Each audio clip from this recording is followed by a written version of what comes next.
The 2000 presidential election between George W. Bush and Al Gore was so close that the U.S. Supreme Court had to step in and decide who was the winner. It gave victory to Mr. Bush, the Republican, after concluding that he had won a few hundred votes more than his opponent in the contested state of Florida. Mr. Bush had reached out to Muslims, and they supported him massively. Polls indicated that Muslims there voted for Bush somewhere in the neighborhood of 80%, and therefore clearly carried the state for him. Unfortunately, once he was in office, he pretty much broke his promises, especially after 9/11. And in the words of one of the victims of the Bush administration, he kept his promise not to use secret evidence and instead arrested people on no evidence whatsoever. Then came the 2001 terrorist attacks, and Muslims living in America began facing suspicion and occasional hostility.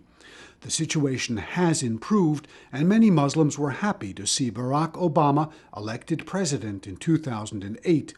But Mr. Obama did not keep their support. In the 2008 elections, they had supported Barack Obama in large measure.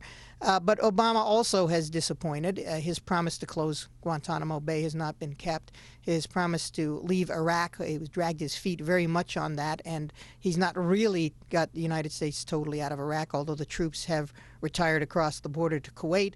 Pretty much across the board, he's been a disappointment, and also in terms of civil liberties. Even there, besides not closing Guantanamo Bay, it was on his watch and with his signature that the National Defense Authorization Act was passed. So where does this leave Muslim Americans? Analysts say neither of the two major parties can now count on their support. And what I think is being discussed now for the first time very seriously is of letting the Muslims be an independent bloc of votes that will not necessarily ally with the Republicans or the Democrats, but instead will focus on their core issues. And some of the Muslim groups have even identified the core issues. Certainly one of the core issues is on foreign policy, that the United States has to not invade countries, Muslim countries that have not done anything against the United States. That the United States has to be more even-handed in its dealings with the Palestinians and the Israelis.